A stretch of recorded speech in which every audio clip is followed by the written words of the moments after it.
This is RTV6 News at 7, working for you. Good evening, I'm Rafael Sanchez. We begin the news at 7 on this Storm Team 6 alert day as central Indiana sees torrential rainfall and severe storms. Let's get right to Storm Team 6 Chief Meteorologist Kevin Gregory to explain it all. Kevin, what are we seeing on the radar tonight? And we're starting to see that severe threat pushed to the south. So the severe thunderstorm watch has been trimmed from the metro area, now south of the line from Terre Haute to Bloomington to Greensburg, an isolated severe storm possible. All this dark red represents flash flood warnings. Northern Montgomery County all the way into Henry and Rush, and then from the hills of Brown County to Columbus in Bartholomew County. One little lone thunderstorm near Zionsville with heavy rainfall. The line of thunderstorms near Sullivan, south to Bedford and Brownstown, as well as Seymour, all of this moving to the south. These have the best chance of producing any wind gusts to severe levels, 58 miles per hour or more, or producing some hail. Pretty intense storm right in Bloomfield along 231. Broken line of showers and thunderstorms from Greenwood down to Edinburgh and then Columbus. As far as radar estimated rainfall, over 5 inches in northern portions of Montgomery County, 4 to 5 northern Boone County, and you can see south and east, tremendous amount of rain there. Storms continue to gradually diminish, the severe threat pushing south, flood potential through the next several hours. Kevin will keep an eye on that radar. Kevin, thank you so much. And now at 7, a new effort is underway to protect animals from abuse and neglect and hold the owners accountable. Animal advocates say the rules in Howard County are too weak to keep dogs and cats safe. RTV6's Kara Kenny is working for you tonight to find out the new measures, hoping to save lives. This is the catio here at the Kokomo Humane Society, where you can sit, enjoy fresh air, as well as the cats. The community says it's just one of the many ways they're trying to save lives. The Kokomo Humane Society is trying some unconventional ways to save animals, either through adoption or those out in the community. They created a cat cafe where you can sip coffee and visit with cats. That's resulted in more than 131 adoptions. The Kokomo Humane Society also serves as animal control. They say they're faced with weak county and city ordinances. They say force them to leave dogs and cats in neglectful situations. There isn't a set temperature that people can't keep their animals outside. We have no control to go in and just take an animal. If it appears, if they have food, water, and shelter, we can't touch them, even if the shelter is a cardboard box. So we need to change some things. They're working with County Councilman John Roberts, who created a 12-member committee that will look at ordinances in other cities like Indianapolis. Indy's ordinance has requirements for shelter, fenced enclosures, tethering, and when to bring an animal inside during extreme weather. While the ordinances are in the works in Howard County and the city of Kokomo, the Humane Society is working to improve its live release rate. It's currently 93%, meaning 93% of animals leave the shelter alive, either through adoption, foster, transfer, or they're reunited with their owner. You can help by fostering, adopting, or donating your time or money to a local humane society or shelter. Reporting in Kokomo, Kara Kenny, RTV6. As we first reported on RTV6, a crackdown on a string of robberies at cell phone stores in central Indiana. We first told you about the crimes last week. Call 6 Investigates has learned police have arrested 24 people in multiple counties, including Boone, Hamilton, Johnson, and Marion. The suspects are facing 42 criminal charges for robbing various cell phone stores throughout central Indiana. An ice cream shop in Greenwood is now under new ownership. This months after it claimed the change had already been made. Call 6 Investigates had looked into that claim after the store's owner was arrested on child porn charges. Records from the Mrs. Curl store at the Indiana Secretary of State's office no longer have the name of John Caston. The 75-year-old man was arrested back on April the 12th. In a Facebook post that was later deleted, the ice cream shop claimed it had transitioned to new ownership as of January of this year. Now, however, Call 6 Investigates found documents filed with the Secretary of State in February still listing Caston as the principal owner of Mrs. Curl. That prompted one woman to create a Facebook page calling for a boycott of that ice cream shop there in Johnson County. Today, Mayor Joe Hogsett and public safety officials, they detailed their summer violence prevention prevention efforts as Indianapolis sees a rise in deadly violence. It's a major problem Indianapolis has not been able to conquer. Some programs include keeping kids busy this summer with jobs and job training. IMPD is also looking to hire 2 peacekeepers specifically to help identify and help at-risk juveniles to reduce crime. And the Boys and Girls Club near Post Road has agreed to stay open late on Fridays to give kids something positive to do. A gravel processing plant is getting the green light on the city's west side. The property in question in the 2200 block of Montcalm. Contract LLC plans to hire 50 people as part of that project. Those in opposition, they raised questions about the expected dust and the noise. But those in favor welcome the economic development to the city's west side. Welding, steel fabrication, truck driving, stone operation, robotics, CADs. These are careers. These aren't just jobs flipping burgers and hoping you're going to make it from paycheck to paycheck. That's why I'm supporting it. The Metropolitan Development Commission, which voted on this matter, they approved the rezoning of that property in question by a vote of 6-1. Investigators are now looking into allegations of animal cruelty at one of the state's most popular agritourism destinations. Last night at 7, we first told you about the undercover video captured at Fair Oaks Farms in northwest Indiana. Today, the Newton County Sheriff's Office told us it was made aware of that video. They're also asking for the names of those fired by the farm for animal cruelty, as well as any witnesses that failed to report the abuse for some time. The Sheriff's Office says it will work with prosecutors to file charges for any criminal activity that's uncovered from that situation. It is still up in the air as to whether the man challenging Joe Hogsett for mayor of Indianapolis will march this weekend in the Pride Parade. Republican Jim Merritt says he plans to march in the parade as a private citizen. However, it appears the Indy Pride organization is signaling that the state lawmaker and mayoral candidate is still not welcome. This began over the weekend with a report in Adam Wren's political newsletter called The Importantville, saying that Merritt would be in the parade. Indy Pride then announced that Merritt was not invited due to his votes in the legislature against same-sex marriage and for the Religious Freedom Restoration Act. Merritt released a statement today saying that Indy Pride approved his plan to walk in the parade as a private citizen and not as a candidate for mayor. Today, Indy Pride put out another statement saying that if a group chooses to invite Mr. Merritt to walk with them, that is their choice. Indy Pride also says allies walking in the parade implicitly express support for marriage equality and other issues close to the LGBT community. The group says if Mr. Merritt walks as planned, it is our hope that he expresses his change in beliefs publicly and specifically. A major celebration for the United Way of Central Indiana. Today at their annual meeting, the group unveiled their new campaign slogan for 2019, One Love, One Purpose. People in attendance were challenged to share why they love to donate, volunteer, and advocate for families in Central Indiana. A number of individuals and businesses were also recognized for their contributions in 2018. As you can see, I had the honor to MC the event at the Indiana Roof Ballroom, and I dressed for the occasion. Yeah, that jacket has a whole bunch of hearts on it. The room was filled with good-hearted people dedicated to Central Indiana. It was a good time. Coming up in Hiring Hoosiers, a job fair for the fair. Over 1,000 jobs are up for grabs at one of Indiana's largest events of the year. What could be in store for you? That story next on the news at 7. Kevin?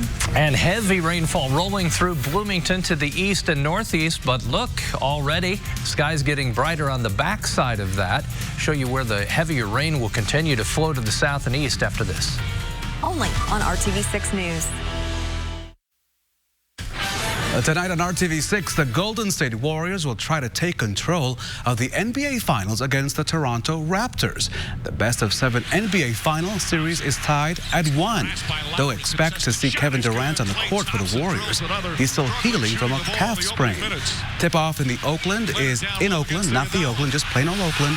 It's up for 9 o'clock tonight. You can watch it right here on RTV6. Right now we're watching what's happening on the radar. This is a Storm Team 6 alert day, a very busy day. Things are popping up, but things are moving out. What's the latest? Yeah, at least the rain's moving. I know there are many spots that are thankful that the rain has come to an end, northern Montgomery County and Boone County. Let me just remind you, Storm Shield app, best thing about it, puts you in control of the radar. You can localize it right to your house, but it's also free, and it's a weather radio for your phone. So don't forget Storm Shield app, iPhone or Android device. We're pushing the severe weather threat south. As the line clears your area, you'll be dropped from the thunderstorm watch. But for now, from Terre Haute to Greensburg south, the threat lingers, but I think that too will be trimmed fairly soon. We've had the heavy rainfall between Bloomington now and Nashville, also a long line from Sullivan to south of Seymour. Get a closer look at that. Rolled through pretty quickly there in Bloomington. Heaviest rain is along State Road 46 between Nashville and Bloomington. Sullivan to Bloomfield to Bedford, Brownstown, and Seymour. Torrential rainfall there. Broken up a lot to the south, at least just hit and miss downpours southeast of Indy. Again, the rainfall estimates, an incredible 4 to over 5 inches, northern portions of Boone and also Montgomery County. More bad news for the farming community in those spots. As we look at the trend from 8 to 10, everything pushing south. Severe threat dwindling. We'll have a quiet overnight hour. Temperatures will stay in the 60s, and then during the day tomorrow. 82 degrees both Thursday and Friday. Rain chances are minimal. They'll come back up on Saturday.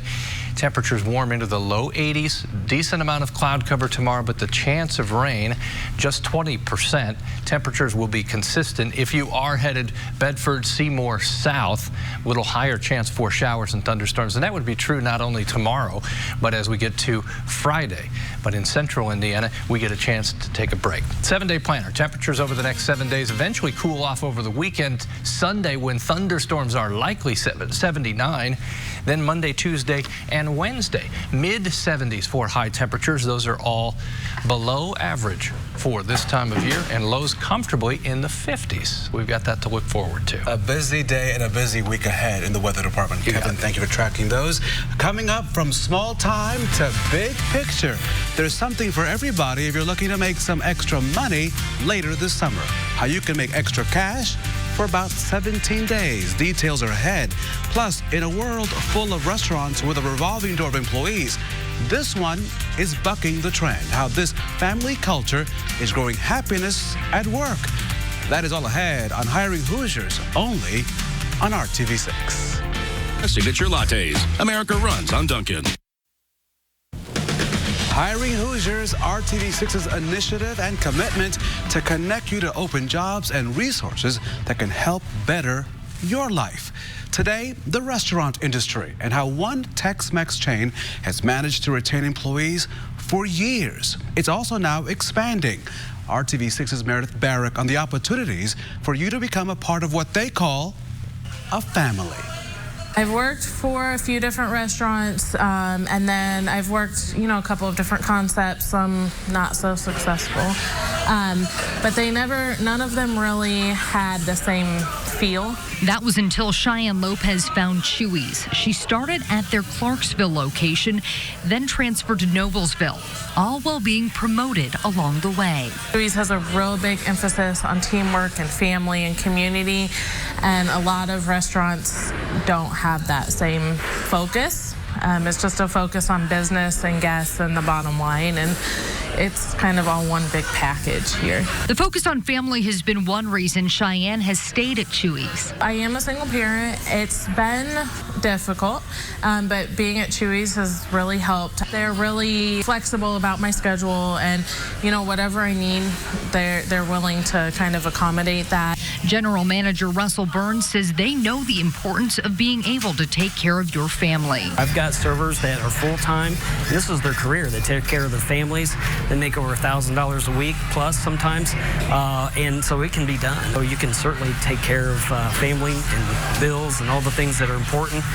Burns says if employees are happy at home, they'll feel good at work and have pride in their career.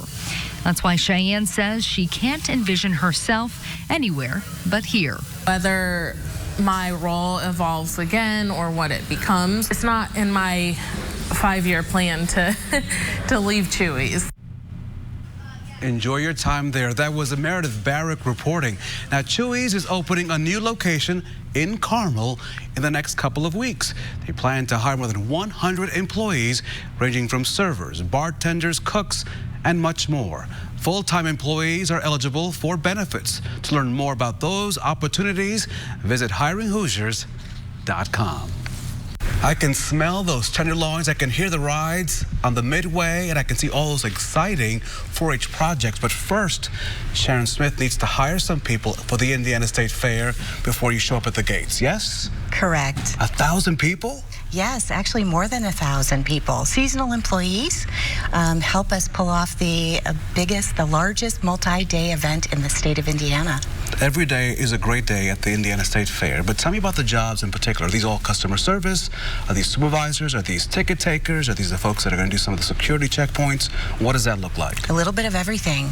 So everything from gates to parking to security to education. We have 3,000 field trips or kids that come through on field trips during the fair.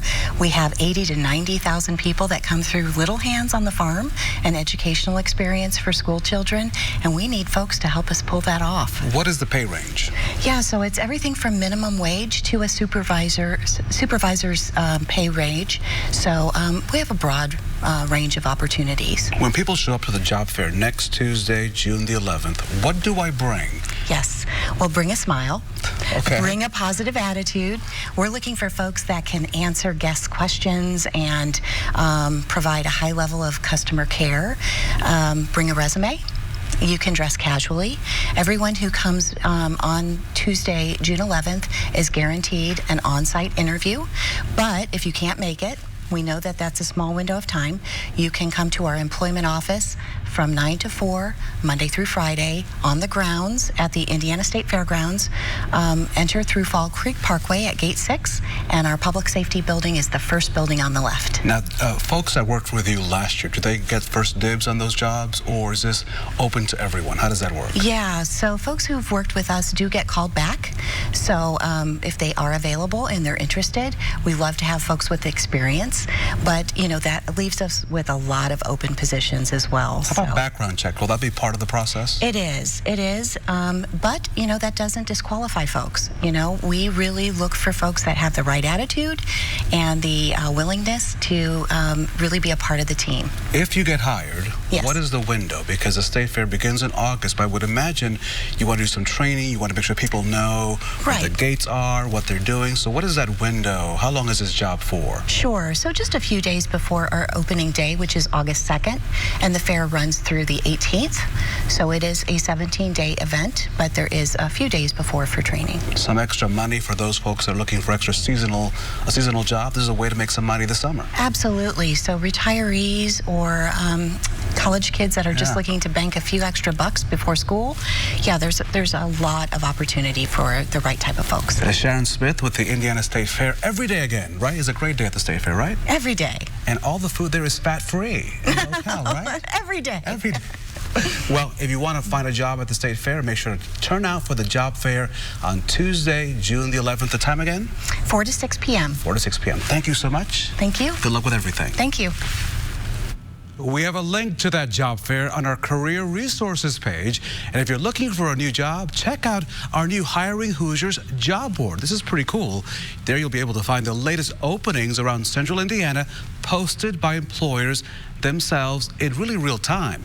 You can search by location, industry, or the amount of hours. Check it out by visiting hiringhoosiers.com and clicking on the job board tab. Still ahead, it's becoming more and more common. It's called the side hustle. This is not a dance. We're talking about those jobs on the side to make extra cash, but there's some unsettling things about those side gigs. That's next, right here on RTV6. T-Tuna. The struggle is real. A record number of people now have side gigs, side jobs, and almost a third of those people say they need that gig to survive. Bankrate just surveyed more than 2,500 adults. It found that 43% of full-time workers have a side hustle. 30% of them say they need that side gig to pay their basic bills. The survey found that people who have that side job can make more than $13,000 per year. That can make a huge difference when it comes to paying those bills. Let's check the radar now with Kevin Gregory. Still lots of color on there, which means heavy rainfall. Those of you Sullivan onto Bloomfield, then Bedford and nearly Seymour, the rainfall rate certainly an inch in an hour's period of time, not out of the question there, and some gusty winds to go along with it. The trend, though, between now and 11, those southern storms to continue to push to the south and thin out, and our severe threat gradually ending. All good news. You'll be on standby, keeping an eye on the radar. Of course, we have the latest here on the RTV6 app and our next newscast tonight at 11. Have a good evening.